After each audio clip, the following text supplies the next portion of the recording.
Math 2415, Calculus 3, Section 13.6, Parametric surfaces and their areas. I can't say video one of so many because I don't know how many videos this is going to be. But this is the first of such video, so at least I can put a 1. Alright, things are about to get really crazy. Previously we've defined parametric curves whose x and y are functions of another variable, or x, y, z. Talking about space curves, if you will. Well, now we're going to talk about parametric surfaces. Now, what do I mean by parametric surfaces?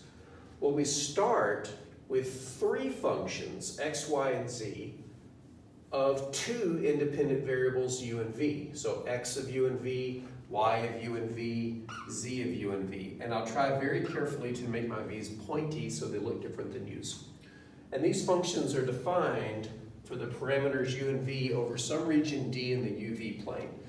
Let me settle that straight. We've got a plane. It's not an xy plane, it's a uv plane. And in that plane there is a region, we'll call it d. And every point in that region d has a corresponding uv ordered pair. These are the points that go into these functions. Then the parametric surface, which we'll call capital S, is the set of all points of the form x of uv, comma, y of uv, comma, z of uv for all possible uv's in the domains. In other words, every possible ordered triple we can create by taking an ordered pair from this region, putting it into the x, y, and z functions respectively to create an ordered triple in R3. So if we had x, y, and z, and perhaps our parametric surface is some wiggly space, and we pick this point u of v, then it would correspond to some point in space, x of u comma v, y of u comma v, z of u comma v. So we got a lot of variables going on here. Now we can also define this in terms of a vector function. That vector function would, of course, go from the origin to that point in space, and we could say r of uv is equal to the vector x of uv, comma, y of uv, comma, z of uv, as we have listed there. So things are about to get crazy, but before we start doing calculus, we need to figure out how to describe some of these surfaces, which is much easier said than done sometimes. Describe them by taking a vector function and figuring out what the surface looks like, or vice versa, which is even trickier, taking a given surface, a picture of it, and turning it into a parametrically defined surface by finding functions x, y, and z.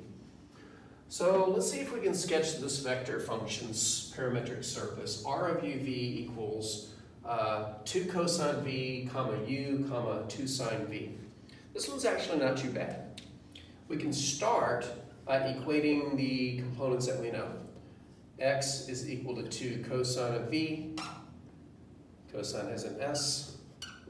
Y is equal to u. And z is equal to 2 sine of v. Now, 2 of these we can connect pretty quickly, the x and the y. We can connect them by squaring them and adding them. So notice that if we take x squared plus z squared, we get 4 cosine squared v plus 4 sine squared v.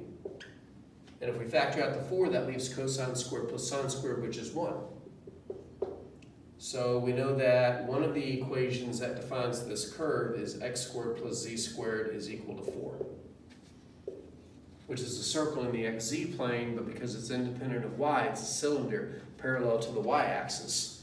And speaking of the y, we have y is equal to u, which doesn't tell us much, especially since we weren't told the region over which u and v are defined, but in the absence of a stated region, we just assume that it's all of, well, I hate to say R2 over here, but it is R2, it's a two-dimensional plane.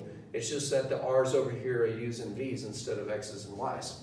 In the absence of a clearly defined region, we just assume all possible ordered pairs, which means y is free to assume any value. Y is free to assume any value.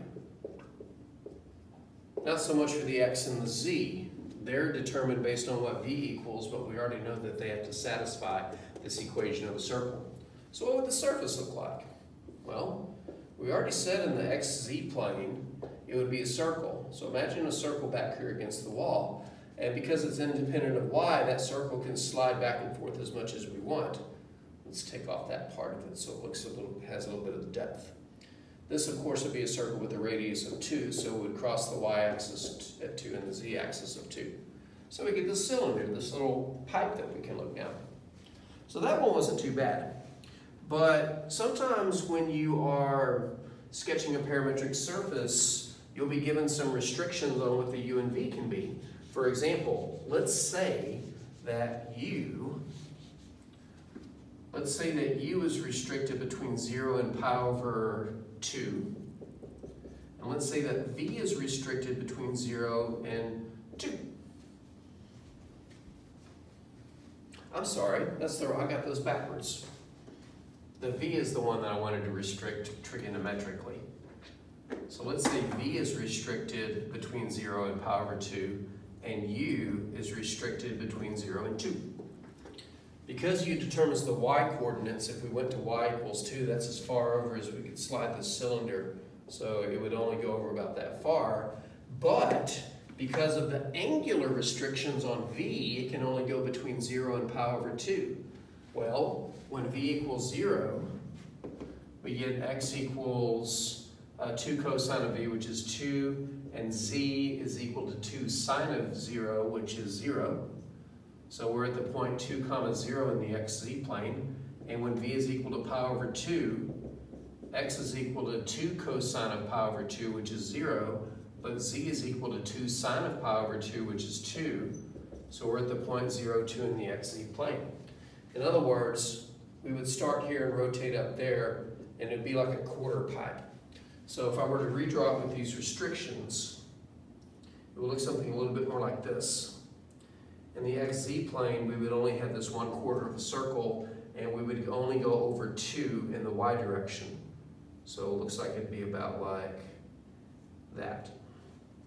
So that little sheet, that little quarter pipe, if you will. So that one wasn't too bad, but I'd be lying if I said they were all that easy. We'll take a look at another example in the next video.